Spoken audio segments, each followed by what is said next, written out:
अब कहानी में हम 17 साल की एक लड़की मिया को देखते हैं। उसकी मां की मृत्यु के बाद मिया और उसके पिता के बीच संबंध बिल्कुल भी अच्छे नहीं हैं। उसी दौरान उसे अपने दोस्त के भाई का फोन आता है, जो एक बहुत अच्छा फुटबॉल खिलाड़ी है। मिया कार बहुत तेज और मजेदार अंदाज में चलाती है। तभी रास्ते में अचानक एक कंगारू घायल अवस्था में उसकी कार के सामने आकर गिर जाता है। मिया कई बार कार आगे बढ़ाने की कोशिश करती है, लेकिन वो कंगारू को मारना नहीं चाहती, इसलिए वे उसे वहीं छोड़कर आगे बढ़ जाते हैं। मिया अपने दोस्त के भाई राइली को अपने घर ले आती है, जहां उसकी दोस्त जेड से मुलाकात होती है। पहले मिया और जेड बहुत अच्छे दोस्त थे, लेकिन अब उनके रिश्ते में दूरी आ गई है। मिया जेड को एक वीडियो दिखाती है जिसमें एक लड़की की आंखें पूरी तरह काली हो जाती हैं और ऐसा लगता है जैसे उस पर किसी शैतानी शक्ति का कब्जा हो। रात को वे सब एक पार्टी में जाते हैं। वहां एक अजीब सा हाथ रखा होता है।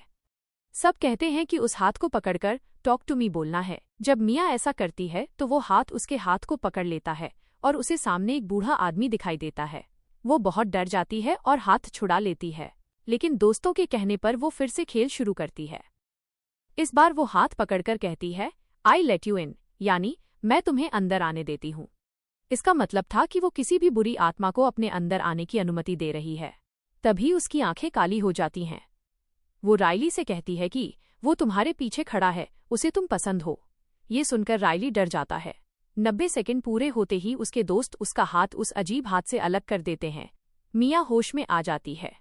रात में राइली डर के कारण सो नहीं पाता। वो अपनी बहन जेड के कमरे में जाता है, लेकिन जेड उसे अपने साथ सोने नहीं देती। तब वो लाउंज में सोने चला जाता है, जहां मिया भी रुकी हुई थी। मिया उसे अपने सपनों के बारे में बताती है।